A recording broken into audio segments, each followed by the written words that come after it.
Hello everyone, my name is Akhil Narang. This is the ASE Board Reviewed Lecture, Formulas That You Need to Know Part 2. In the first part, we talked about physics and hemodynamics. This is the second part of that lecture. This is talking about valve and congenital heart disease.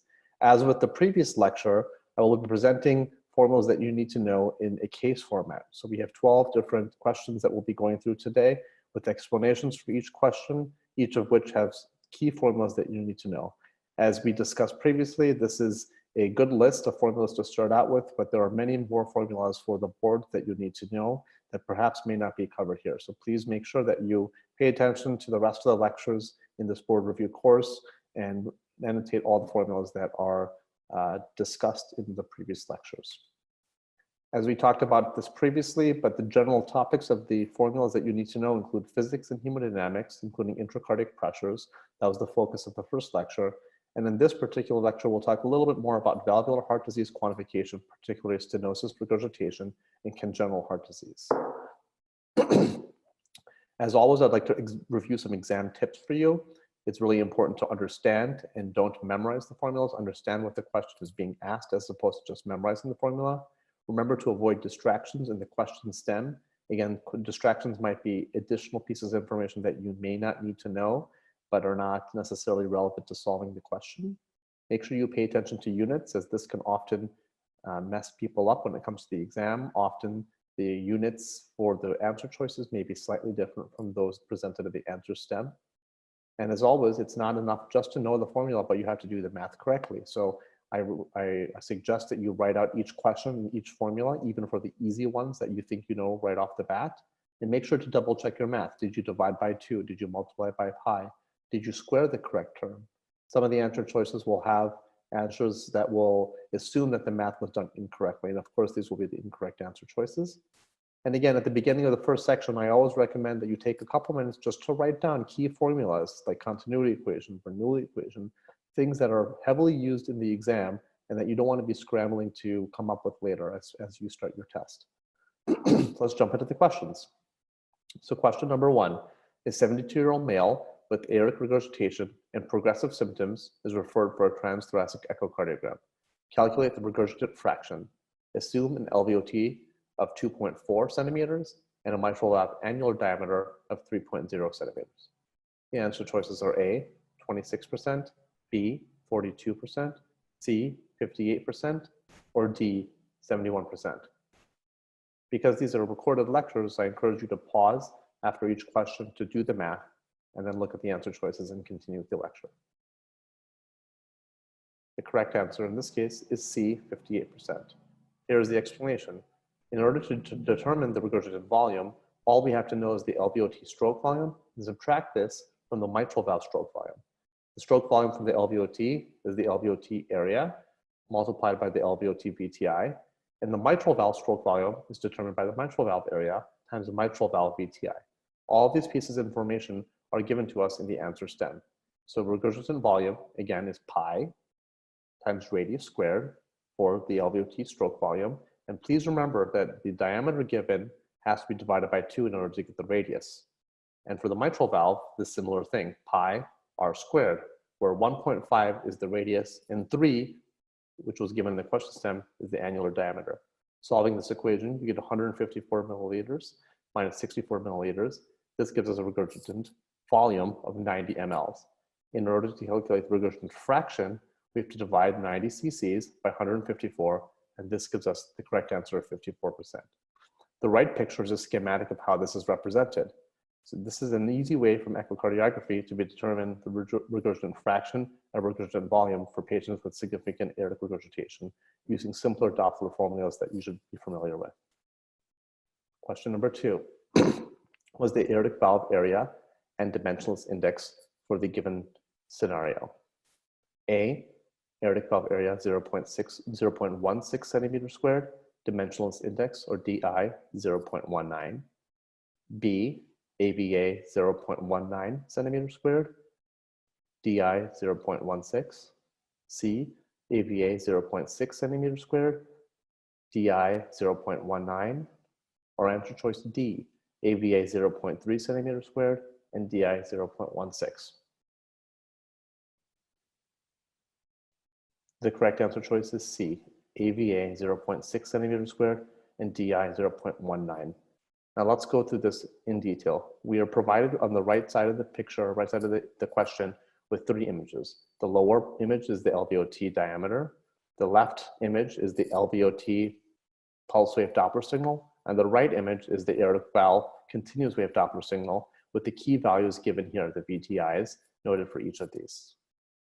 This question needs to be solved using the continuity equation. This is a principle where the area times the flow on one side is equal to the area times the flow on the opposite side, on the other side. So the LVOT, A1 times V1 equals A2 times V2 for the aortic valve. This is a principle that's being used throughout echocardiography, and you should be very familiar with this.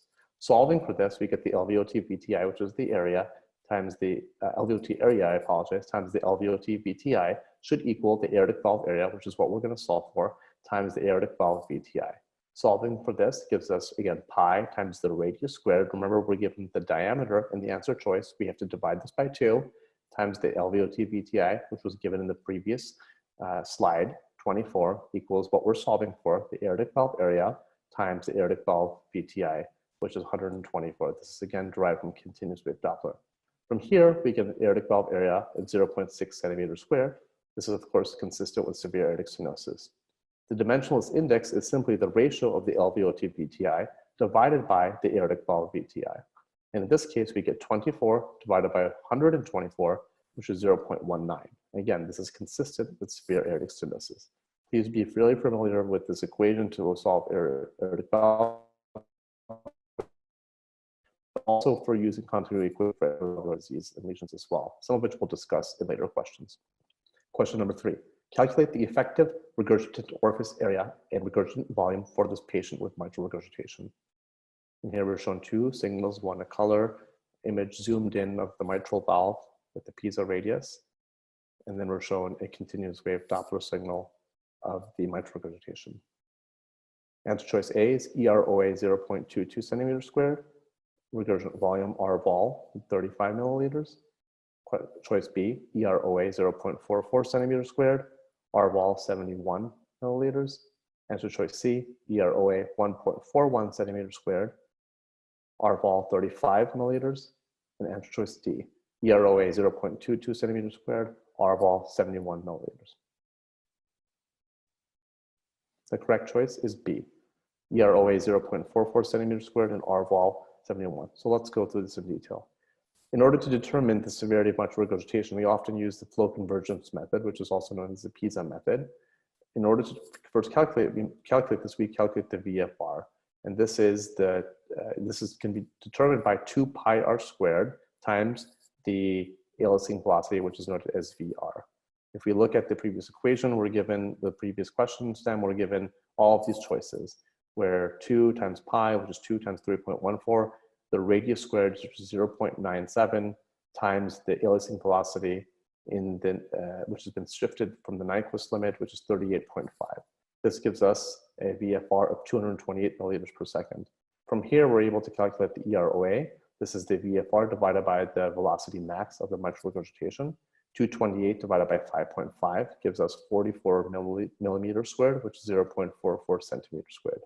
From here, we can calculate the regurgitant volume. The regurgitant volume is simply the EROA times the VTI of the continuous wave mitral regurgitation signal. This comes out to be 0.44 times 161, which gives us a value of 71 cc's. This was the correct answer for this then.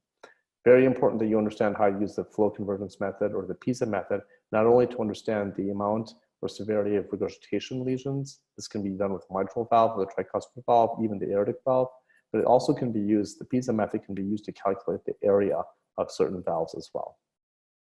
Question number 4, please calculate the mitral valve regurgitant volume in milliliters from the following information.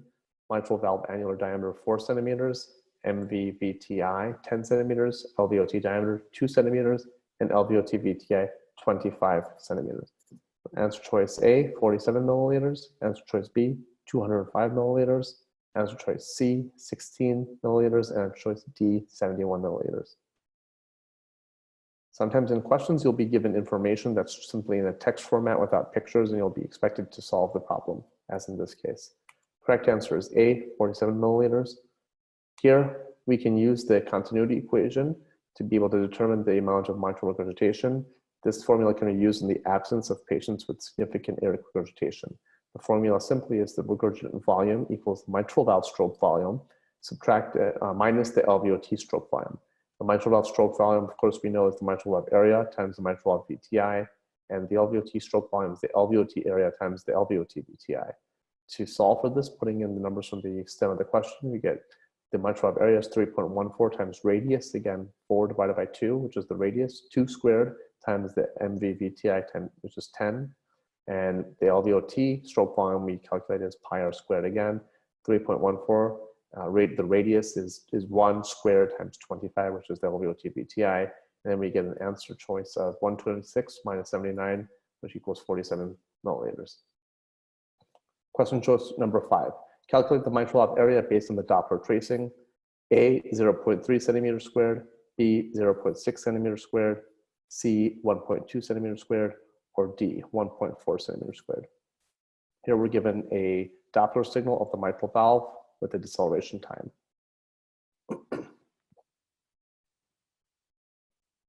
And the correct answer is 1.2 centimeters squared. How do we calculate this? In order to do this, we need to know what the mitral valve area is. The equation for the mitral valve area using pressure half time is 220 divided by the pressure half time gives us the mitral valve area. But first we need to calculate the pressure half time for the deceleration time. In order to do this, the formula is 0.29 times the deceleration time equals the pressure half time in milliseconds. So 0.29 times 650, which was given to us in the answer stem, gives us 189.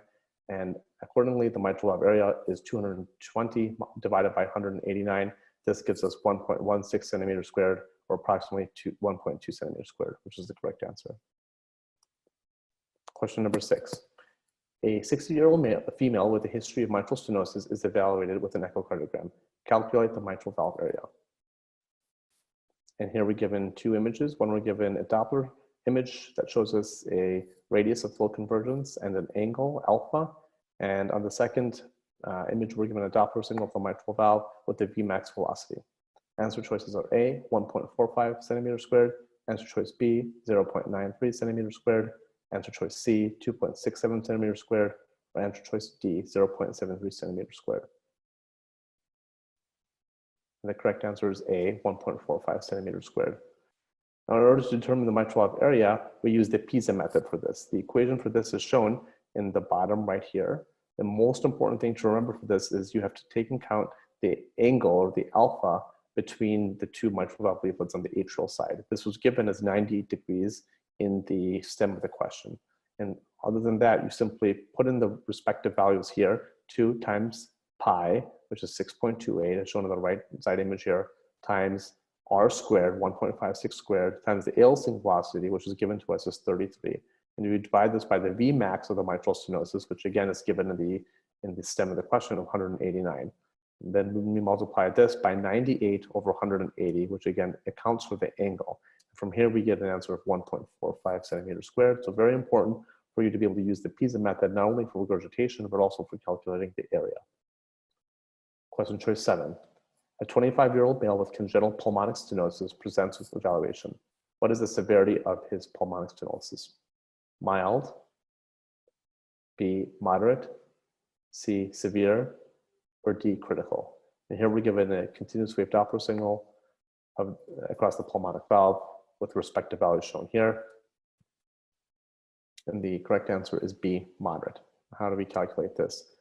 Well, for pulmonic stenosis, we want to understand what the peak gradient is. So this is simply 4 times V squared, which is the simplified Bernoulli equation. So 4 times 3.2 squared, which is given to us in the stem of the question, gives us an answer of 41 millimeters of mercury. And below is a table of the severity of pulmonic stenosis according to the peak velocity and peak gradient. The difference with this is we're using peak gradient for pulmonic stenosis as opposed to mean gradient for aortic stenosis. So make sure you pay attention to this. Sometimes you might be just given the peak gradient and have to assign a category of severity based on this. Question choice 8. Question number 8. An 81-year-old female with a prosthetic aortic valve is referred for an echocardiogram. Which of the following best describes her prosthetic valve function? Here we're given 2 signals, an LVOT pulse wave signal and a continuous wave signal across the prosthetic valve with a few annotated measurements here. Answer choice A, normal prosthetic valve function. Answer choice B, patient prosthesis mismatch. Answer choice C, prosthetic valve stenosis. Answer choice D, prosthetic valvular regurgitation. So this answer choice, the correct answer choice is C. Understanding how to answer this question not only requires us to be able to calculate certain things, but also understand a flow chart, which is helpful for prosthetic valves. The flow chart is shown on the right here. The first thing we want to be able to understand is what's the Doppler velocity index for this particular patient. In calculating this, we first look at the LVOT velocity and we divide this by the prosthetic valve velocity. And this gives us an answer of 1 divided by 5.5, and the answer is 0.18. So this is the first step in deciding what the Doppler velocity index is. Since we have a number that's low, 0.18, we go to the right side of the flow chart here. The next thing we want to look at is the acceleration time. In this particular situation, we were given an acceleration time that's over 100 milliseconds. So if we follow the algorithm, we have a DVI of less than 0.25. We have an acceleration time of greater than 100 milliseconds. And this gives us an answer that suggests prosthetic valve aortic valve stenosis. So this is how we arrive at this answer. Very important to understand this flow chart and the cutoffs for DVI and for acceleration time when evaluating patients with prosthetic valves. Question number 9. A 72-year-old male with a history of prosthetic mitral valve presents for an echocardiogram. Which of the following best characterizes the prosthetic mitral valve function? So we're given two Doppler images here. Answer choices are A, normal prosthetic valve, B, prosthetic valve stenosis, C, prosthetic valve regurgitation, or D, patient prosthesis mismatch. And this is now for the mitral valve. The correct answer is B, prosthetic valve stenosis. So how do we derive this? Well, we first look at the Doppler ratio for the mitral valve. This is for prosthetic valve dysfunction. In order to look at the VTI, the VTI of the prosthetic mitral valve divided by the VTI of the LVOT. An abnormal number is considered greater than 2.2. In this particular situation, if we use the information given, we get the value that's greater than 2.2. And then we also are given a pressure half time, which is the cutoff for normal, and abnormal is 130 milliseconds. So if we look at the answer choices and the provided question information, we also have a peak velocity, E velocity, which is high. We have a velocity rate, a VTI ratio of greater than 2.2, and we have a pressure half time of greater than 130 milliseconds. This gives us to this category here, where the vast majority of cases are stenosis or obstruction of the mitral valve prosthesis. Question number 10. A 22-year-old female with a secundum ASD is referred for an echocardiogram. What is the QPQS from the given values? We're given a table of values here on the right side: PA pressure, LA pressure, RA pressure, RVOT diameter and VTI, LVOT diameter and VTI, blood pressure and heart rate.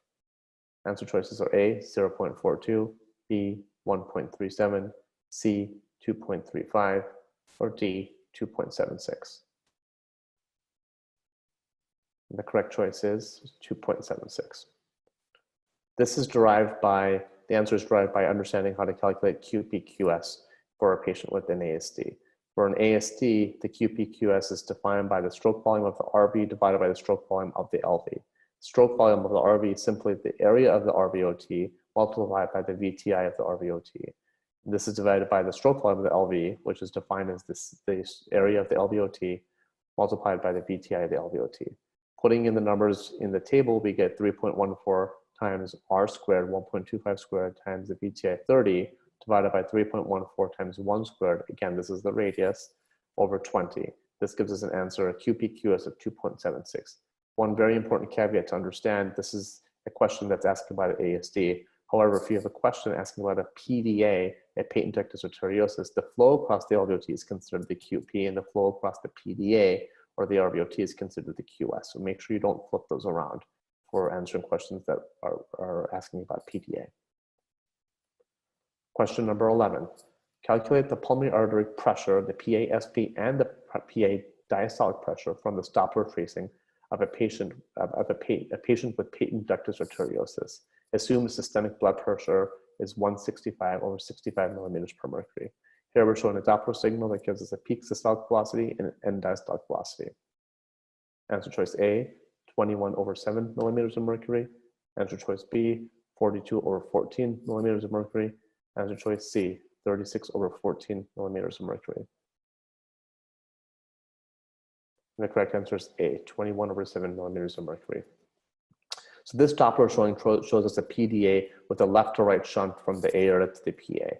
In order to determine the PA systolic pressure and PA diastolic pressure, we first have to calculate the peak systolic gradient and the end diastolic gradient.